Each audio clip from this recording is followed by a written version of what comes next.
Assalamualaikum warahmatullahi wabarakatuh. Live from 7 Makdum Sovereign Court by Puti Indanan Sulu. This is Queen Helen Abdurrajak, December 27, 2021. Congratulations to all our royal family all over the globe for reuniting again for the new generation. The end of the master programmer of the past, that means all those that belong to the political arena that has been given the authority from our forefathers from Lupasug Empire and the finance from the Maharlika Kingdom of God, tapos na po ang kanilang rule. Ibig sabihin, papasok talaga ang pamumuno ng Divino Gobyerno. Omega Alpha. Lahat sila nagkaroon ng katapusan sa kanilang mga ginagawa, pamumuno nila ay binigyan ng pagkakataon ng Diyos Ama na sila ay mamuno. Subalit, binawi ng Diyos Ama ang soberenya at ang kanyang sovereign royal family dito sa mundong ibabaw. This is a great day.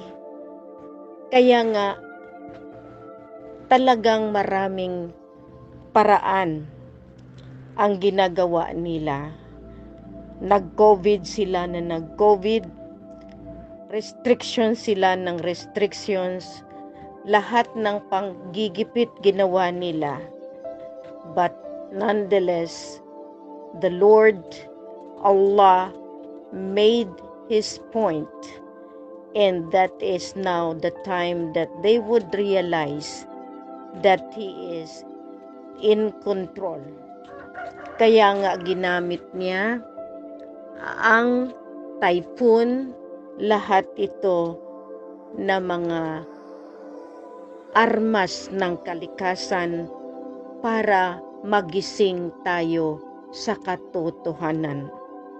Hindi kayo ang may poder, authority, kundi siya pa rin ang may hawak ng bawat buhay natin. Lahat kayo na naghari-harian, tama na, dahil ang paniningil ay gagawin na ng soberenya ng Maharlika Kingdom of God, Lupasug Empire. Salamat sa daily royal broadcast natin, sa imperial broadcast natin na naging daan para makilala ang bagong henerasyon, ang bagong sibol ng mga tao na binigyan ng bagong pagkakataon ng Diyos Ama na mamumuhay sa kaniyang paraan, sa kaniyang pamumuno, sa kaniyang tinatawag na pagbalik sa lupa. Ang lupang pangako. The promised land. Ito yung mga tinutuntun ng lahat. Ito yung talagang hinihingling ng mga tao na mapuntahan nila ang lupang punong-puno ng pangako ng Diyos Ama. Ano yung pangako ng Diyos Ama?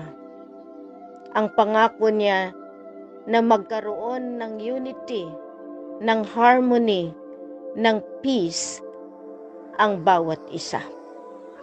Kaya nga pinatunayan natin at tuwang-tuwa ako na ang mga Muslim sa iba't ibang bansa ay nag-greet sa ating mga kapatid sa Kristiyano ng kanilang pag-celebrate ng Christmas. It is a sign of God's rule in this world.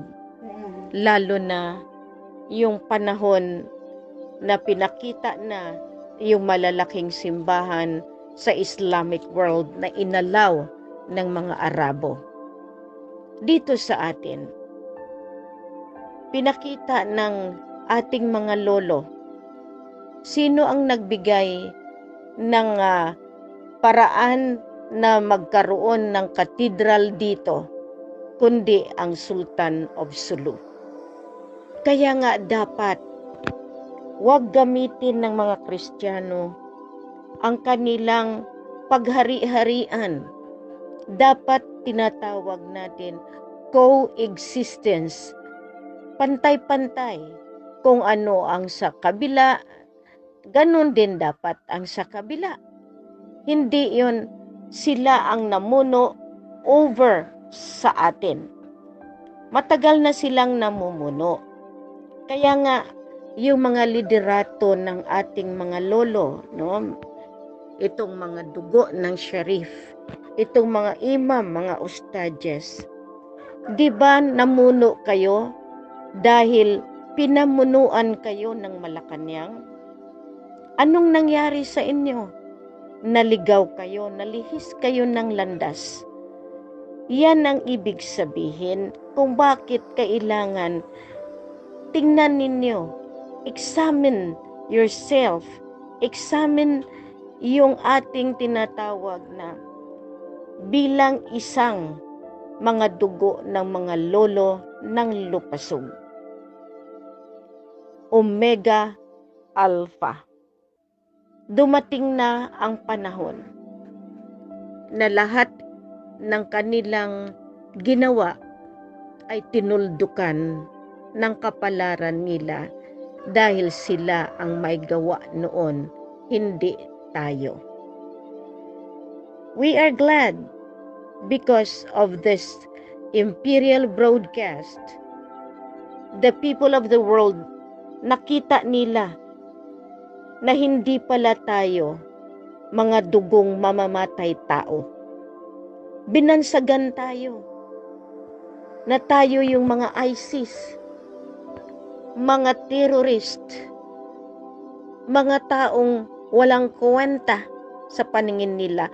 Kaya nga kung hinanting tayo, parang mga manok o aso sa kanilang paningin.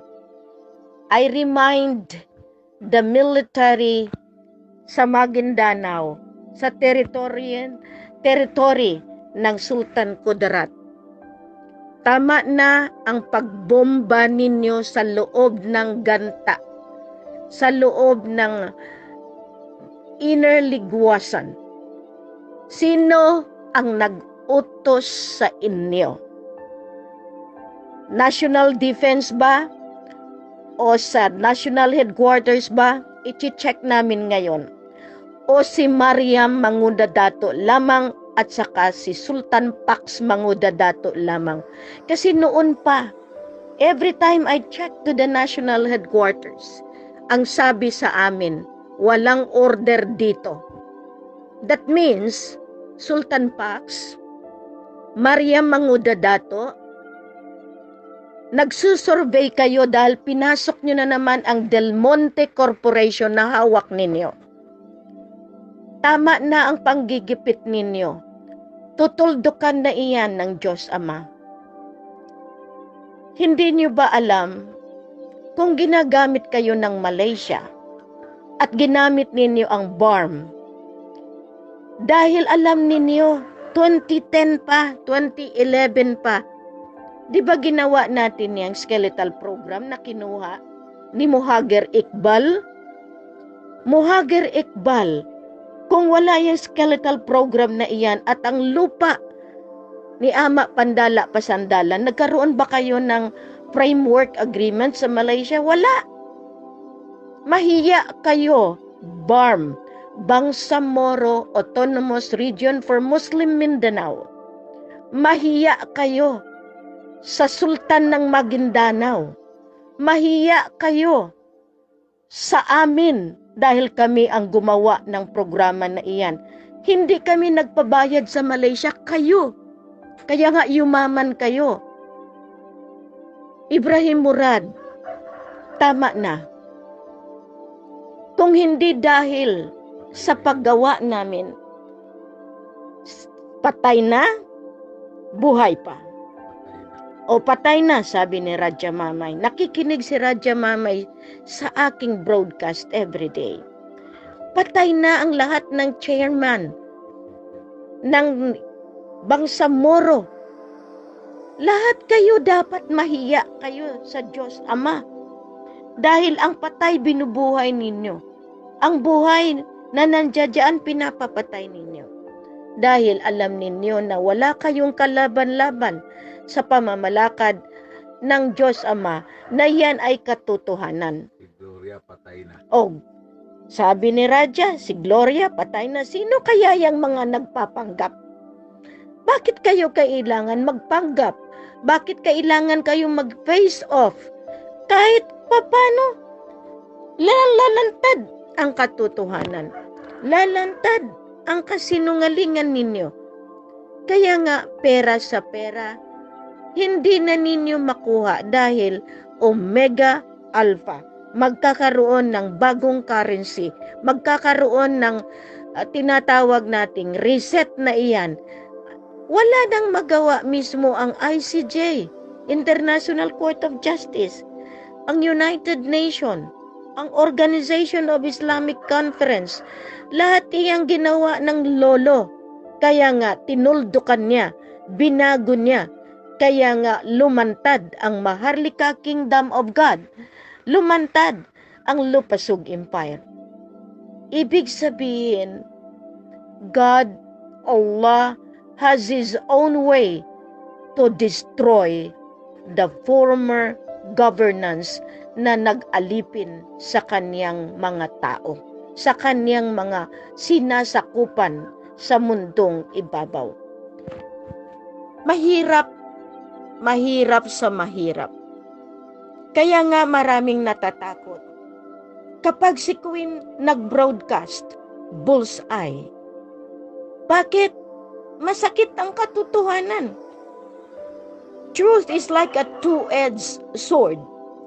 Pag talagang na-strike ka, talagang wala kang magawa. You are being stricken by fate and destiny na mabubunyag ikaw dahil mali at kasinungalingan ang inyong dala. Kaya nga, Sultan Kayulawan Pandala Pasandalan, the Sultan of Maguindanao,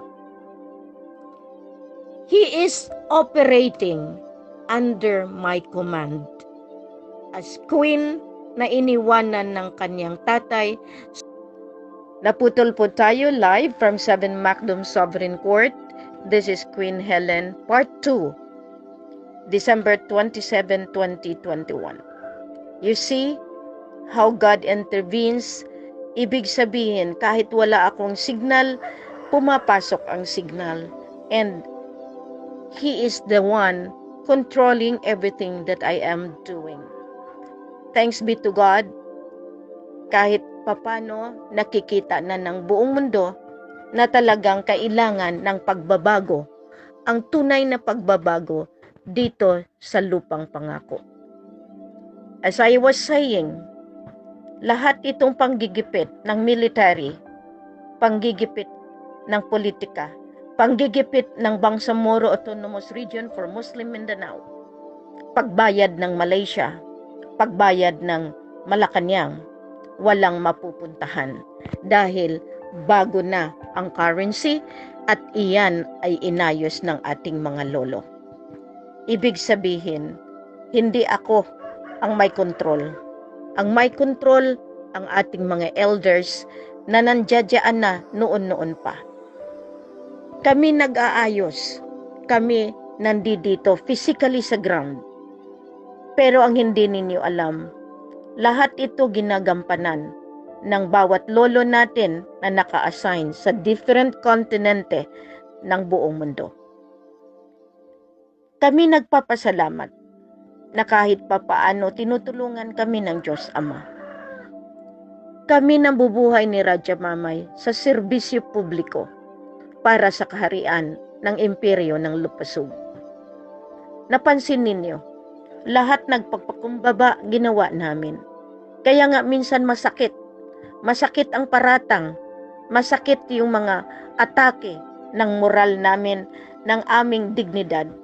Dahil katulad ni Raja Mamay, talagang pinopublish pa ng mga claimants sa kanilang mga wall, lalo na kay Puwad, na si Raja Mamay ay peke, si Raja Mamay ay kargador, security guard. That's how they attacked. Pero anong ginawa nila ang hindi nila alam? Mas alam namin kung sino sila at kung saan sila galing at kung sino ang packager nila at sino ang kanilang tagapagprograma. Ini-end na namin ang programa nila, ang master programmer nitong konspirasiya, nitong ginawa nila dito sa Lupasug. We are not trying to attack you, but we are trying to defend who we are. Kung sino ang inatake ninyo, dahil kami ay talagang nagbaybay, lumakad sa iba't ibang parte ng ating teritoryo para malaman ng ating mga tao na merong hari at reyna na handang magpakumbaba, na handang magtrabaho alang-alang sa kanilang tunay na pagbabago sa pamumuhay na punong-puno ng prosperidad at ng katahimikan at ng kapayapaan. Iyan ang goal namin ni Raja Mamay kung bakit kami namuhay bilang pobre, namuhay bilang isa sa kanila, isa sa inyo. Di ba masaya kayo? Dahil hindi kami nagpakita ni Raja Mamay ng kung kayamanan lang ang pag-usapan, hindi ninyo mabilang ang kayamanan na iniwan ng mga lolo sa kaharian ng Maharlika Kingdom of God, Lupasug Empire. This is the glory na dapat natin pagsalo-saluhan. We are blessed by God, by Allah.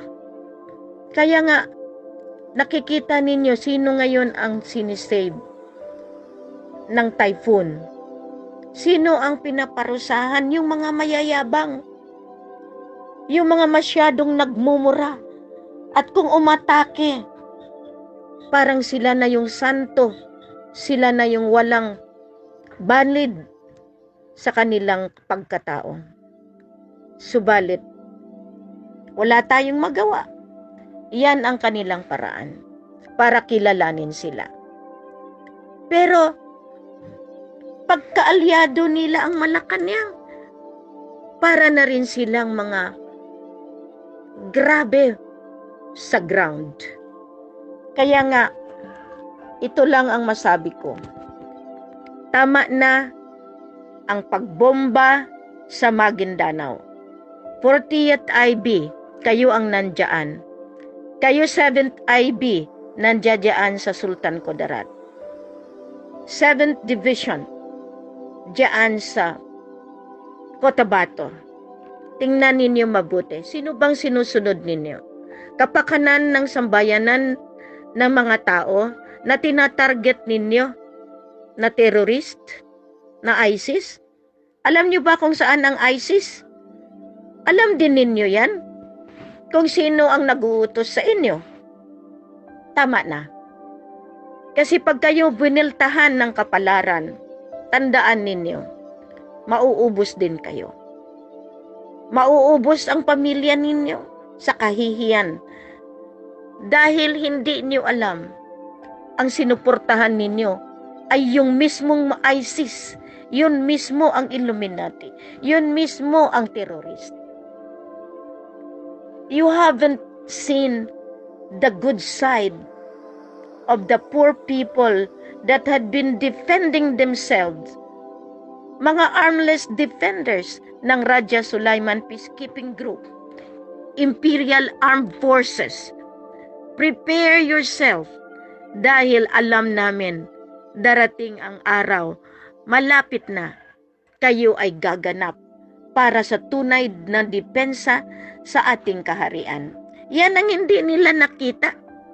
Itong mga military, hindi nila nanamnam ngayon. Kaya nga sabi ko sa inyo, tingnan ninyo mabuti kung anong authority ng sultan-sultan ninyo diyan, ng governor ninyo diyan. Tama na. Tama na. Hindi ninyo kayanin. Dahil kami talagang binibigyan ng pagkakataon ng Diyos Ama. Hindi ninyo dapat talikuran ang obligasyon ninyo. Magsama-sama tayo para depensahan ang lupang pangako. Depensahan natin ang ating lahi na matagal nang inaapakan. God is lifting us back. Lupasug Empire, defend your people. Defend your kingdom. Your kingdom is my kingdom and the kingdom of God, Allah. Maharlika Kingdom of God, Lupasug Empire. Mabuhay po kayo. Mabuhay tayong lahat. Mabuhay tayo na inaapi, pero nasa pangangalaga tayo ng Diyos Ama. Paalam sa ngayon, hanggang sa muli, masalam.